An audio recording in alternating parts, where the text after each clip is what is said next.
Hello students, तो चलिए start करते हैं केमिस्ट्री। और आपको पता है कि इसमें हम लोग चैप्टर नंबर 3 इलेक्ट्रोकेमिस्ट्री पढ़ रहे हैं। और उसमें भी आपको अगर प्रीवियस आप लेक्चर देखे हैं तो आपको याद होगा कि हम लोग इलेक्ट्रोलाइसिस पढ़ रहे हैं इलेक्ट्रोकेमिकल सेल के बाद। और इस इलेक्ट्रोलाइसिस में हम लोग आज स्टडी करने वाले हैं। देखिए यहाँ टॉपिक लिखा गया है फैराडे लॉ ऑफ इलेक्ट्रोलाइसिस। मतलब फैराडे लॉ को हम लोग आज पढ़ेंगे पूरे कॉन्सेप्ट के साथ इलेक्ट्रोलाइसिस के लिए, जो कि इलेक्ट्रोलाइटिक सेल में ये प्रोसेस होता है, आपको बता चुके हैं। अगर आप प्रीवियस वीडियो को नहीं देखे हैं तो देखिएगा, तो यहाँ से आपको समझ में बात आने लगेगा। अब यहाँ से देखिए, यहाँ एक पॉइंट लिखा गया है फैराडे लॉ के लिए लिखा गया है। इस पॉइंट में चलिए पढ़ते हैं। Faraday law is most exact law of chemistry. It follow at all temperature, pressure, concentration और एनी अदर फैक्टर्स। मतलब इसका कॉन्सेप्ट क्या हुआ कि फैराडे लॉ जो है ये सबसे एग्जैक्ट लॉ है पूरे केमिस्ट्री में। क्यों? क्योंकि ये किसी भी फैक्टर से इफेक्टेड नहीं होता है। ये लॉ मतलब इंडिपेंडेंट है फैक्टर से, और जितने लॉ है वो किसी न किसी फैक्टर से डिपेंड करते रहे हैं। तो यहाँ पे फैराडे लॉ किसी भी फैक्टर से इफेक्टेड नहीं होगा। यहाँ पर देखिए लिखा गया है यहीं इस पॉइंट में, तो इसको आप नोट करिए। और आप यहाँ तक नोट कर चुके हैं, इसके पहले का नोट अगर कर चुके हैं तो यहाँ से भी आप कंटिन्यू लिखते चलिए ध्यान से समझते हुए। तो चलिए अब यहाँ के बाद स्टार्ट करते हैं इस टॉपिक को। तो यहाँ पे इलेक्ट्रोलाइसिस में फैराडे का 2 लॉ हम लोग को पढ़ना है, जो कि बहुत इम्पोर्टेंट है एग्ज़ाम के व्यू से। एग्ज़ाम में यहाँ से ज़रूर आता है।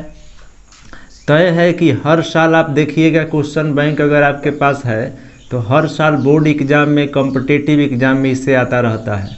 तो यहाँ लिख देते हैं ये मोस्ट इम्पोर्टेंट है। किसके लिए? तो for exam view, for exam view. तो चलिए यहाँ से अब कॉन्सेप्ट से इसको स्टार्ट करते हैं। यहाँ लिखेंगे Faraday first law. Faraday first law of electrolysis. तो Faraday first law of electrolysis को आपको समझने के लिए जो प्रीवियस वीडियो में लास्ट में जो टॉपिक बता रहे थे इम्पोर्टेंस क्या है इलेक्ट्रोलाइटिक सेल का, वहाँ से बात आपको समझ में ही आएगा। क्योंकि फैराडे जो है यहाँ से प्रैक्टिकल अपने लॉ को यहाँ प्रोवाइड किए हैं। तो यहाँ से एक काम करते हैं हम लोग कि एक इलेक्ट्रोलाइटिक सेल को बना लेते हैं ताकि आपको बहुत अच्छा से ये लॉ समझ में आए। तो यहाँ से इलेक्ट्रोलाइटिक सेल बनाते हैं, जो कि प्रीवियस वीडियो में आपको यही सेल बनाए थे। तो यहाँ कॉपर सल्फेट का सॉल्यूशन ले लिए कंटेनर में, और इसमें कॉपर का 2 रॉड डिजॉल्व करेंगे। इलेक्ट्रोड इसको बोलते हैं हम लोग। एक रॉड प्योर होगा, दूसरा इम्प्योर होगा। आपको याद आ गया होगा, प्रीवियस वीडियो देखे हैं तो। ये आपका लिए थे हम कल कॉपर रॉड, ये था जो कि इम्प्योर था। और ये लिए थे कॉपर रॉड जो प्योर फॉर्म में था। ये पॉजिटिव टर्मिनल के साथ जोड़े थे इसको।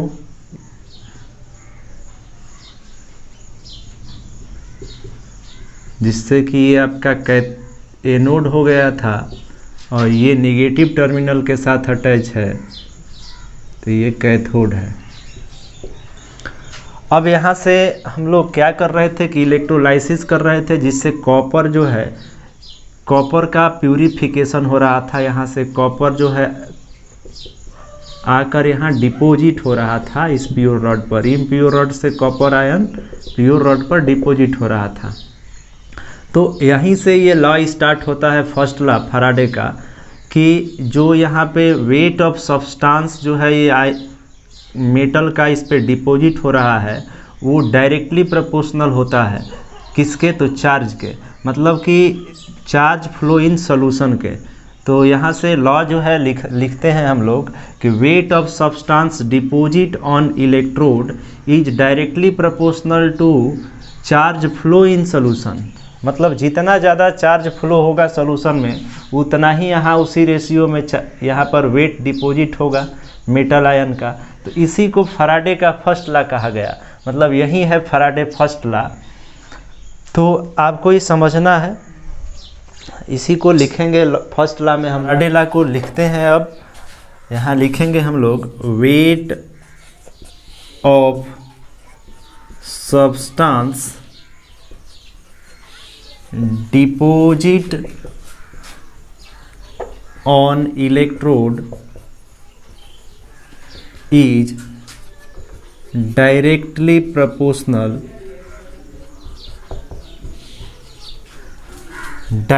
Proportional to charge flow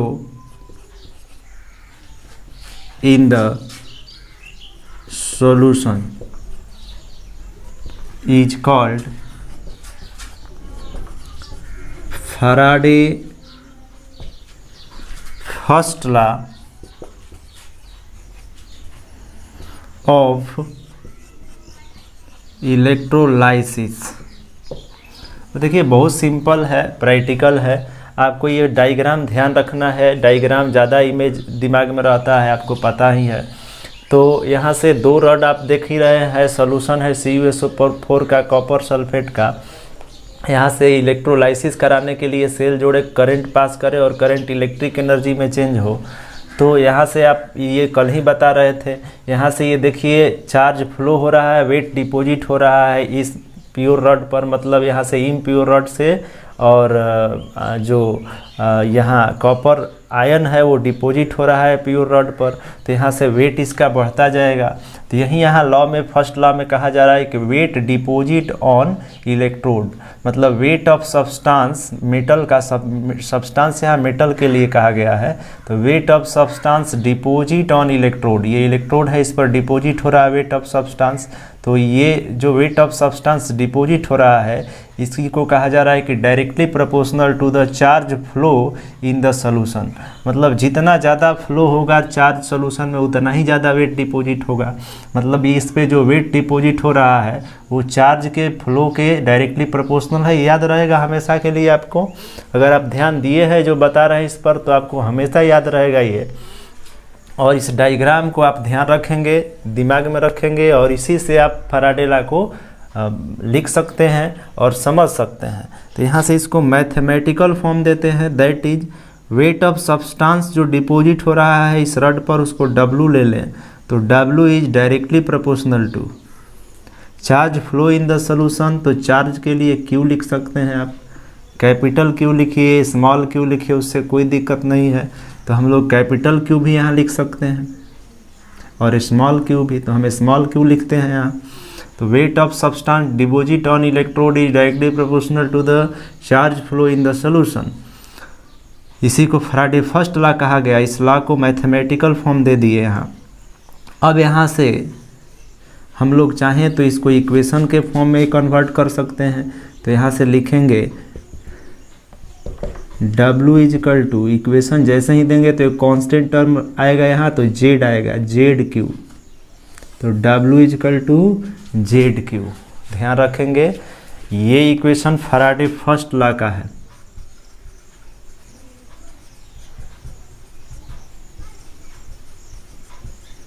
equation आ गया।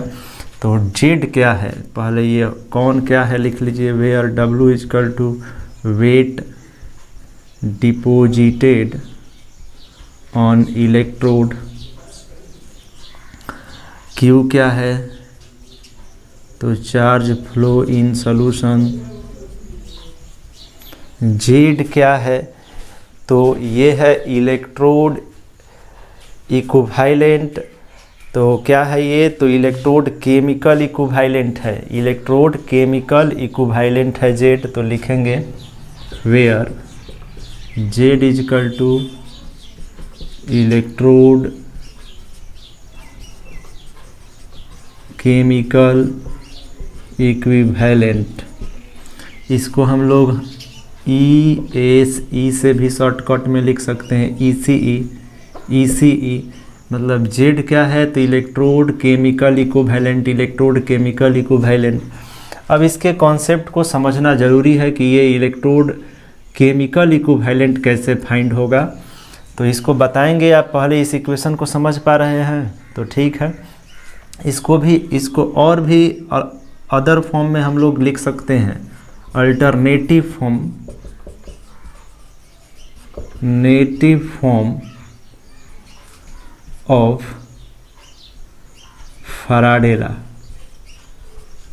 Faraday first law. इसका अल्टरनेटिव फॉर्म अगर लिखना हो तो लिखेंगे W = ZIT,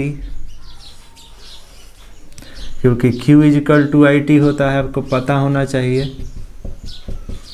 current into time होता है, तो W = ZIT भी लिख सकते हैं।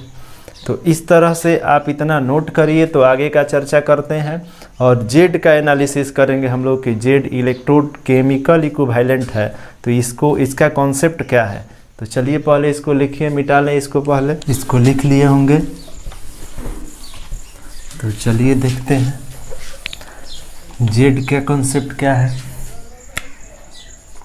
तो जेड को अगर डिफाइन करना है तो हम लोग यहाँ से लिखेंगे, सिंस इफ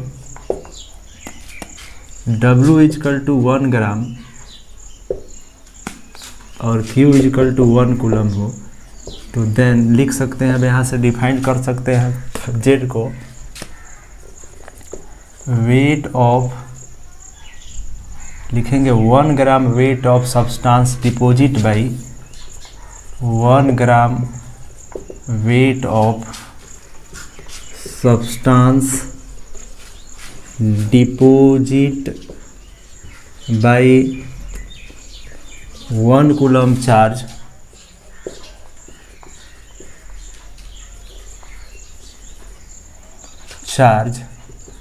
is called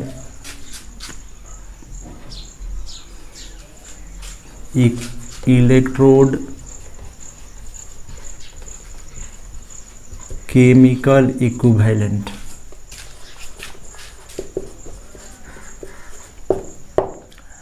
मतलब क्या हुआ कि यहाँ पर सिंस हम लोग देख रहे थे कि यहाँ फैराडे फर्स्ट लॉ में W = ZQ है, तो यहाँ पर Z को डिफाइन करना है तो W बाई चार्ज हो जाएगा, तो W1 ये भी 1, तो ये डिफाइंड हो गया, यहाँ 1 के इक्वल है। तो इसको जब भी डिफाइन करना होता है कोई कांस्टेंट टर्म को, तो इसी तरह से डिफाइन करते हैं यूनिटी वैल्यू लेकर। तो यहाँ लिखे हैं 1 gram weight of substance deposited by 1 coulomb charge is called electrochemical equivalent. इस इलेक्ट्रोकेमिकल इक्विवेलेंट को और डिटेल अच्छा से हम लोग सेकेंड लॉ में भी डिफाइन करेंगे, तो यहाँ से इसको जल्दी से नोट करिए। तो एक दो और यहाँ पे कंडीशन देखते हैं, एक कंडीशन और है, वो कंडीशन ये है कि जैसे मान लीजिए कि ये आपका यहाँ पे प्यूरिफिकेशन हो रहा है मेटल का, कॉपर मेटल ही लिए थे, CuSO4,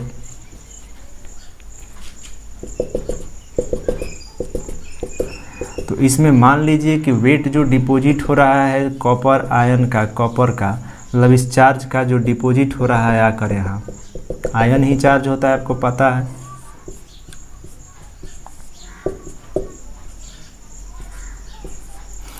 तो मान लीजिए कि यहाँ पे वेट जो है W1 जो है डिपॉजिट हो रहा है 5 ग्राम, जब चार्ज जो है फ्लो हो रहा था Q1 जो है मान लीजिए यहाँ पर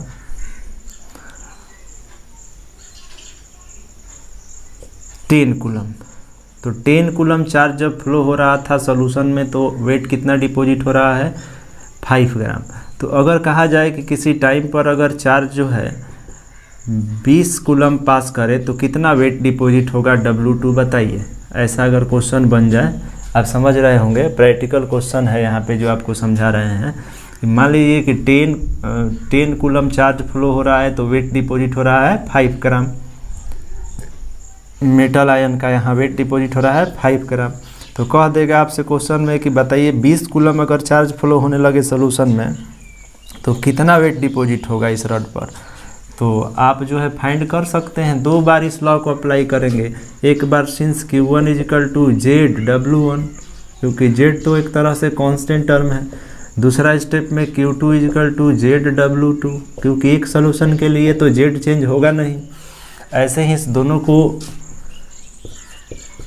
इक्वेशन को डिवाइड कर देंगे तो Q1 by Q2 is equal to W1 by W2 आ जाएगा। और इस रेशियो फार्मूला से आप फाइंड कर सकते हैं, जैसे W1 आपको दिया है 5, W2 पूछ रहा है और Q1 दिया है 10 कूलम और Q2 दिया है 20 कूलम। तो आप यहाँ से फाइंड कर सकते हैं इजीली W2। तो W2 इजिकल टू आपका आ जाएगा 20 इंटू 5 बाई 10, तो 10 ग्राम, मतलब 10 ग्राम जो है यहाँ वेट डिपॉजिट होगा। तो देखिए रेशियो इक्वल आ रहा है, जैसे ये 10 बाई 20 और वो आ रहा है 5 बाई 10, तो रेशियो दोनों का सेम आ रहा है। मतलब चार्ज फ्लो का जो रेशियो है और जो वेट डिपॉजिट का रेशियो सेम आ रहा है। देखिए ये भी 1/2 आ गया और ये भी 1/2 आ गया। तो डायरेक्टली प्रोपोर्शनल का मतलब यही कि रेशियो सेम होना चाहिए। समझ में बात आ रहा होगा, ये एग्जाम्पल था, ये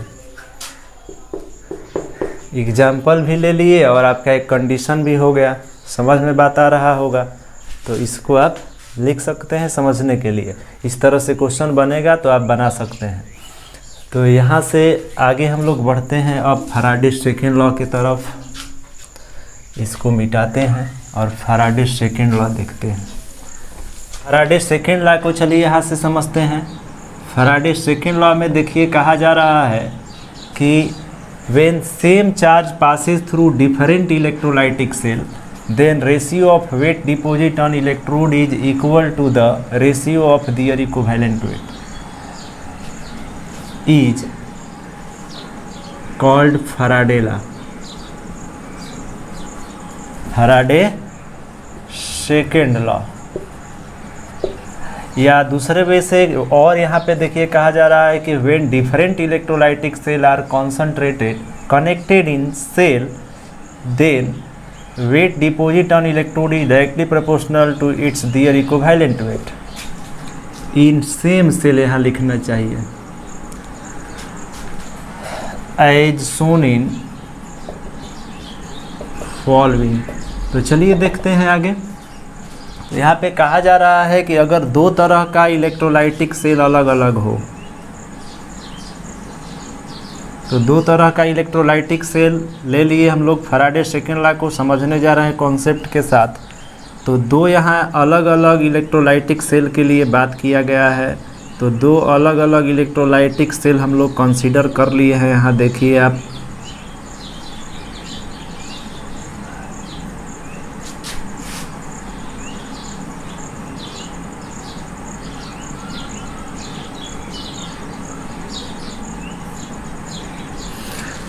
दो अलग अलग इलेक्ट्रोलाइटिक सेल का मतलब हुआ कि 2 अलग अलग मेटल का प्यूरिफिकेशन कराएंगे। तो यहाँ मान लीजिए कॉपर सल्फेट ले लिए, तो यहाँ पे हम लोगों को अलग से लेना होगा। तो चलिए सिल्वर नाइट्रेट ले लेते हैं, AgNO3। यहाँ पे इम्प्योर सिल्वर नाइट्रेट है, इम्प्योर सिल्वर नाइट्रेट का रड है, और ये है प्योर सिल्वर नाइट्रेट का रड, सिल्वर का रड है। सिल्वर नाइट्रेट का तो सॉल्यूशन है, तो इसमें सिल्वर आयन जो है यहाँ से निकलेगा, चार्ज फ्लो होगा और यहाँ डिपॉजिट होगा। यहाँ पे जो सेल कनेक्ट किया गया है, कहा गया है जो कनेक्ट है वो सेम सेल कनेक्ट होना चाहिए, लिखा गया है ना सेम सेल। तो यहाँ भी वही सेल को कनेक्ट कर दे रहे हैं, मतलब करंट सेम पास कराना है। कहने का मतलब सेम सेल का मतलब करंट सेम रहना चाहिए, पास होना चाहिए। तो यहाँ से कॉपर आयन जो है यहाँ डिपॉजिट होगा। तो मान लीजिए यहाँ पे जो कॉपर आयन का डिपॉजिट हो रहा है इस केटायन पर, वो WCU हो रहा है, मतलब weight of deposit of copper. तो CU लिख दिए बेस में, W के बेस में CU लिख दिए। और यहाँ जो चार्ज फ्लो हो रहा है वो मान लीजिए यहाँ जो चार्ज का फ्लो हो रहा है वो QCU है। यहाँ पे जो चार्ज का फ्लो हो रहा है, क्योंकि इक्विवेलेंट वेट कहा गया है, तो वेट डिपॉजिट इतना हो रहा है और जिसका इक्विवेलेंट वेट जो है वो मान लीजिए कि यहाँ इक्विवेलेंट वेट Cu है, और यहाँ पर जो है वेट डिपॉजिट हो रहा है WAG। तो चार्ज फ्लो जो है वो इक्विवेलेंट वेट चार्ज फ्लो का जो है यहाँ सिल्वर नाइट्रेट का EAG लिख दिए।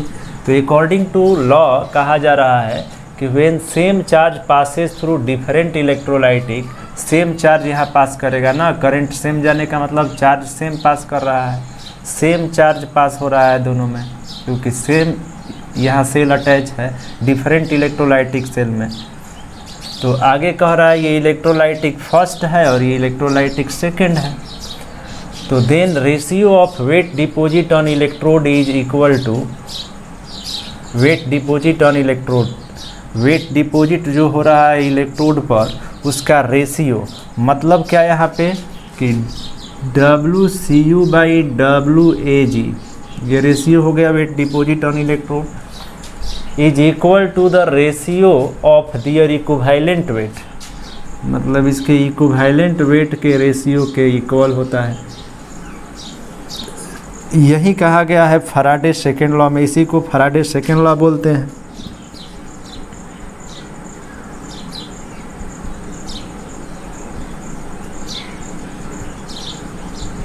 ना का ये इक्वेशन हो गया। दूसरे वे से कहा गया है कि when different electrolytic cell, different electrolytic cell है, ये देख रहे हैं आप, are connected in same cell, तो ये दोनों अगर सेम सेल से कनेक्टेड हैं, ये सेल या बैटरी इसको बोलते हैं, तो सेम सेल से अगर ये कनेक्टेड है, then weight deposit on electrode, तो जो वेट डिपॉजिट हो रहा है इलेक्ट्रोड पे वो directly proportional to weight deposit on electrode is directly proportional to their equivalent weight, W equivalent weight. अगर ये कॉपर है तो Cu और ECU, और यहाँ अगर ये आपका सिल्वर है तो Ag directly proportional to EAG। समझ में बात आ रहा होगा। अब यहाँ से जैसे ही आप डायरेक्टली प्रोपोर्शनल का साइन हटाते हैं तो Fe हो जाता है, F फैराडे कांस्टेंट है। तो यहाँ से WCU है और ये Cu है, तो यहाँ भी WAG इज इक्वल टू हो जाएगा FEAG। जैसे ही दोनों इक्वेशन को डिवाइड करिएगा तो यही ना आएगा, F कट जाएगा। तो यहाँ से दो लॉ यहाँ इसलिए रिप्रेजेंट किए हैं कि यहाँ अलग अलग कॉन्सेप्ट के साथ, कि यहाँ इस वाले लॉस के डिफिनीशन से आ रहा है कि वेट जो है डिपॉजिट जो हो रहा है जो दो अलग अलग इलेक्ट्रोलाइट के लिए वो डायरेक्टली प्रोपोर्शनल है इक्विवेलेंट वेट के, मतलब W इक्वल टू F यही है सेकेंड लॉ। लेकिन ये दो अलग अलग इलेक्ट्रोलाइट्स के लिए वर्क करता है सेकेंड लॉ, मतलब दो डिफरेंट इलेक्ट्रोलाइट्स के लिए इसमें चर्चा हुआ है। तो इस लॉ को अगर आपको ध्यान रखना है तो कैसे ध्यान रखेंगे, दो अलग अलग इलेक्ट्रोलाइट्स में सेम सेल को अटैच करते हैं, मतलब सेम चार्ज पास कराते हैं, तो जो रेशियो है वेट डिपॉजिट इलेक्ट्रोड का वो इक्वल होता है ratio of equivalent weight of two different electrolytes. मतलब यहाँ पे लिखा गया है when different electrolytic cell are connected in same cell then weight deposit on electrode is directly proportional to their equivalent weight. याद रखना है इस लॉ को समझ करके, जैसे बता रहे हैं यहाँ। अब इस लॉ में कौन क्या है ये आप समझ रहे हो, W क्या है, weight deposit on electrodes, E क्या है, इक्विवेलेंट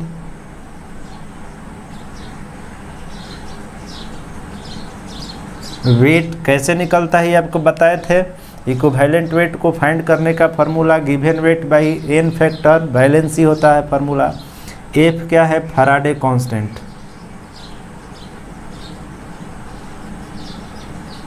इतना लिखिए। अब F के कॉन्सेप्ट को हम लोग सीखेंगे कि F एक्चुअल क्या है। तो चलिए यहाँ से देखते हैं, डिफिनीशन लिख लिए होंगे आप लोग। एक दो बार लॉ को ध्यान में इस फिगर को रखते हुए डायग्राम को बोलेंगे, याद हो जाएगा, हमेशा के लिए एग्जाम में आएगा, तो इसी तरह लिखना होगा। अब यहाँ एफ क्या है, तो F is equal to Faraday constant तो है ही, साथ साथ ये जो है it is A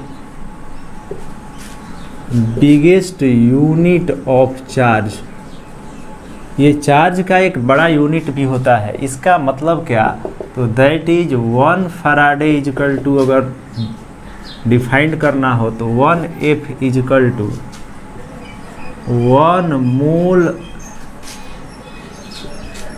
of electron. 1 farad का मतलब होता है कि charge on 1 mole of electron, लिखना चाहिए यहाँ charge on 1 mole of electron. एक इलेक्ट्रॉन का 1 मोल इलेक्ट्रॉन के चार्ज के इक्वल होता है 1 फैराड, ध्यान रखना है। 1 फैराड को यहाँ डिफाइंड किए हैं कि charge 1 mole, charge 1 mole of electron,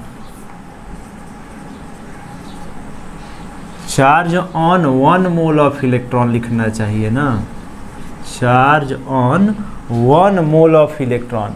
1 mole electron पर जितना चार्ज होता है उसी को 1 फैराड बोला जाता है। मतलब 1 farad 1 mole of charge of electron के इक्वल होता है।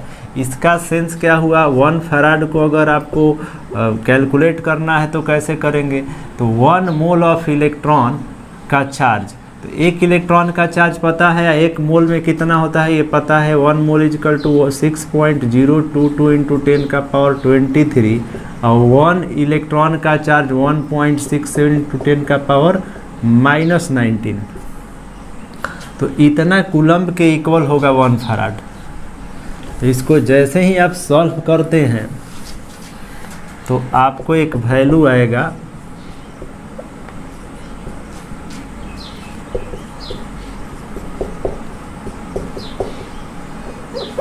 23 में से 19 सब्ट्रैक्ट करिए तो 4 हो जाएगा ना। अब इसको जैसे ही आप मल्टीप्लाई करिएगा, सॉल्व करिएगा, तो 1 फैराड जो है अप्रॉक्स इक्वल आ जाएगा 96,500 कूलम्ब के। तो इसको याद रखना होता है कि 1 फैराड कितना कूलम्ब है, तो 96,500। आप देख रहे हैं कि फैराड एक बिगेस्ट यूनिट है चार्ज का, क्योंकि इसके 1 फैराड में इतना चार्ज है। तो 1 फैराड में इतना चार्ज है, मतलब फैराड एक बिगेस्ट यूनिट हुआ चार्ज का, जो ऊपर लिखे हैं। इसको डिफाइंड भी कर दिए आज के, ये इतना इक्वल कैसे होता है, 1 फैराड क्या होता है ये भी बता दिए। अब यहाँ से हम लोग और एक कॉन्सेप्ट देखेंगे, इसको लिख लिए होंगे आप, इस पे क्वेश्चन बनेगा।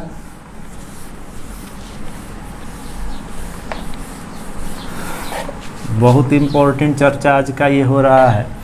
1 फैराड इजकल टू देख रहे थे कि 96,500 होता है। तो यहाँ से हम लोग कंटिन्यू बढ़ते हैं आगे और देखते हैं कि वो, तो देखिए यहाँ पर लिखा गया है कंडीशन एक बहुत इम्पॉर्टेंट है ये, कि एफ इजकल टू 1, मतलब अगर फैराडे का वैल्यू 1 हो जाए, यूनिट हो जाए, क्योंकि कोई भी कंडीशन यूनिटी पर डिफाइंड होता है, तो एफ इजकल टू 1, तो देन W इजकल टू ई हो जाएगा, वेट ऑफ सब्सटेंस डिपॉजिट जो है इक्वल हो जाएगा इक्विवेलेंट वेट के। मतलब इसका मतलब क्या, कहाँ से आया, तो कहा गया क्योंकि W इजकल टू एफ ही होता है। तो W इजकल टू जब एफ ही होता है तो फैराडे सेकेंड लॉ से, तो यहाँ कंडीशन में कहा गया कि F1 है तो W E के इक्वल हो जाएगा।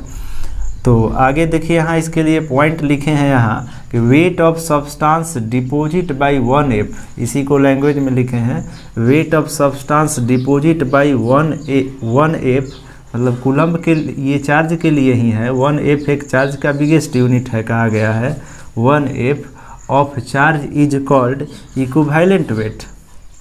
मतलब इक्विवेलेंट वेट को यहाँ से इसी को लैंग्वेज में लिख दिए हैं कि weight of substance deposit by 1F of charge is equal to equivalent weight. मतलब अगर फैराडे 1F हो जाए, F का वैल्यू, तो W E के इक्वल हो जाएगा, यही यहाँ लिखा गया है। तो यहाँ से हम लोग आगे बढ़ते हैं। बहुत इम्पोर्टेंट ये कंडीशन चल रहा है, अभी ध्यान देना है आपको कि अगर सिंस लिखें कि 1F इजिकल टू 96,500 है कूलम, तो ये जो है इक्वल है 1 मोल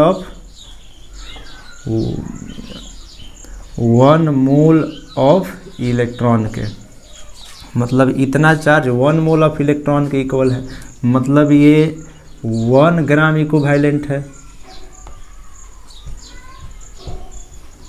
इक्विवेलेंट वेट के इक्वल है, साफ लिखते हैं यहाँ 1 ग्राम इक्विवेलेंट वेट के इक्वल है। क्योंकि अभी अभी कहा गया कि अगर F का वैल्यू 1 हो जाए तो जो चार्ज है वो इक्विवेलेंट वेट कहलाएगा, 1 इक्विवेलेंट। तो अगर यहाँ उसी बेस पर लिखा गया कि 1F जो है 96,500 कूलम है, इसका मतलब 1 मोल ऑफ इलेक्ट्रॉन है और वो इक्वल कितना के है, तो 1 ग्राम इक्विवेलेंट वेट के। तो इसी पर एक बात यहाँ ध्यान आ रहा है, आपको याद होगा कि आपको बताए थे कि number of mole is equal to होता है number of gram equivalent wait.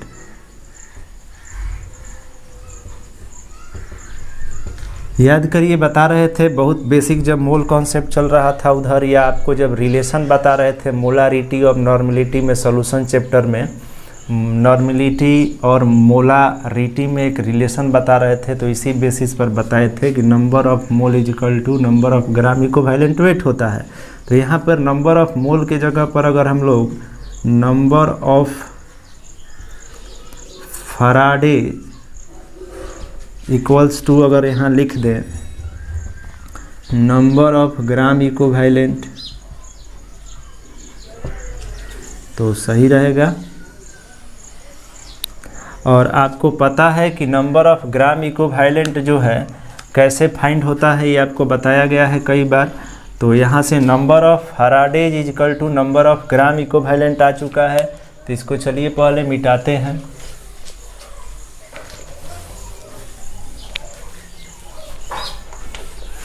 तो लिखेंगे यहाँ से number of Faraday, since number of Faraday equals to हो जाएगा चार्ज बाई 96,500, क्योंकि 96,500 में इतना 1 कूलम 1 फराड होता है, तो number of farad charge Q by 96,500 होगा। और ये तो आप जानते हैं, सिंस वी नो दैट कि नंबर ऑफ ग्राम इक्विवेलेंट जो होता है वो होता है given weight by equivalent weight. आपको बताए थे weight by weight of substance by equivalent weight. Equivalent weight आपको निकालने आता होगा। W का मतलब वेट ऑफ सब्सटेंस हो गया, E का मतलब इक्विवेलेंट वेट हो गया। इक्विवेलेंट वेट का जहाँ तक बात है तो ये होता है आपका molecular weight MW, molecular weight by N factor या वैलेंसी। इस तरह से इक्विवेलेंट वेट निकलता है। थोड़ा सा बस ध्यान देने का बात है। तो यहाँ से आ जाएगा charge by 96,500 equal to W by E। एक नया इक्वेशन आ गया, बहुत इम्पोर्टेंट। कैसे कैसे आया आप देख ही रहे हो, ये लिखते जाओ कॉपी पर आप सब लोग। तो Q जो है चार्ज है और W जो है वेट है सब्सटेंस का, E इक्विवेलेंट वेट है। 96,500 1F में इतना चार्ज होता है, तो number of F Q by 96,500 आ गया। तो यहाँ लिख सकते हैं since Q is equal to IT होता है। तो स्मॉल q कैपिटल Q से आप परहेज मत करिए, कैपिटल Q भी चार्ज के लिए है, स्मॉल q भी चार्ज के लिए ही रिप्रेजेंट हुआ है। तो Q इजिकल टू IT होता है, इसलिए IT by 96,500 is equal to W by E हो सकता है। और करके लिख दिए, तो इसको आप लिखिए, ये आपको लिख लिए होंगे। अब यहाँ से हम लोग चलिए देखते हैं नेक्स्ट कॉन्सेप्ट, एक रिलेशन है।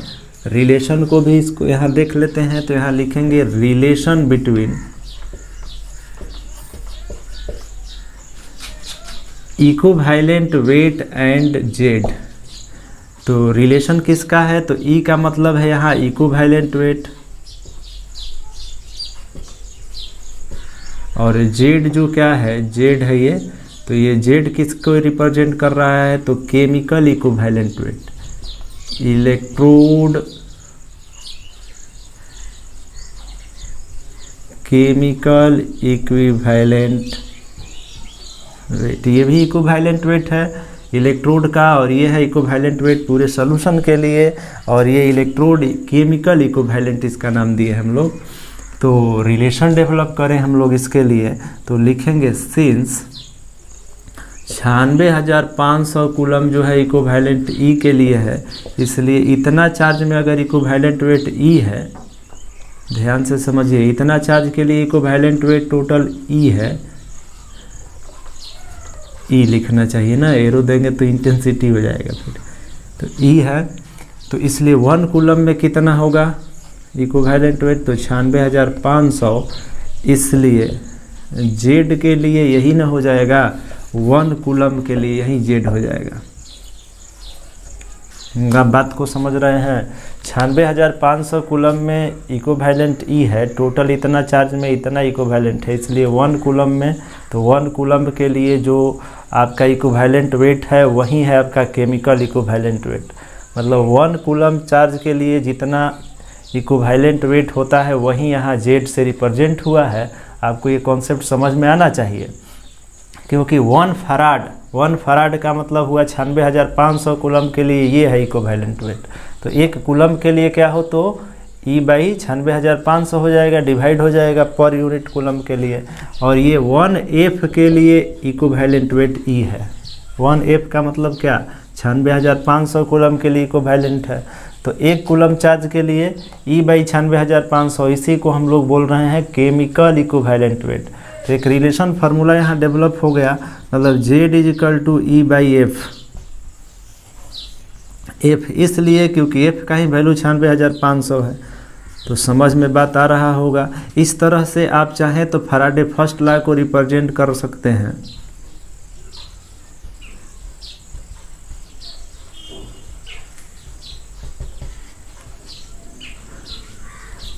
W is equal to Z Q, इसलिए W is equal to E by F Z, sorry लिख सकते हैं W is equal to E by F Q. तो यहाँ के बाद हम लोग क्वेश्चन सॉल्व करेंगे। अब आपको ये जितना बताए हैं समझ में आ गया होगा। तो नेक्स्ट क्लास में जब हम लोग मिलेंगे तो कुछ न्यूमेरिकल क्वेश्चन के साथ मिलेंगे, इससे रिलेटेड जितना प्रॉब्लम होगा अब एनसीईआरटी में सब कुछ बनेगा। आप ट्राई करिए एक बार एनसीईआरटी बुक को लेकर के एक्सरसाइज में क्वेश्चन को सॉल्व करिए। सारा क्वेश्चन अब सॉल्व होगा, क्योंकि ये आपका फैराडे लॉ से रिलेटेड पूरा आज का कॉन्सेप्ट कंप्लीट हो गया और इससे रिलेटेड क्वेश्चन आप बना सकते हैं बुक से। अगले क्लास में हम लोग लास्ट टॉपिक इस चैप्टर इलेक्ट्रोकेमिस्ट्री के लास्ट पार्ट कंडक्टेंस के साथ मिलेंगे, लेकिन उससे पहले इससे रिलेटेड कुछ क्वेश्चन हम लोग सॉल्व करेंगे। तो पहले क्वेश्चन सॉल्व कर लेते हैं नेक्स्ट क्लास में, उसके बाद हम लोग कंडक्टेंस पढ़ेंगे। तो लास्ट ये आपका पार्ट होगा इस चैप्टर का। क्वेश्चन इससे रिलेटेड अगले वीडियो में बताएंगे आपको। इसको लिख लीजिए, आज के लिए इतना ही।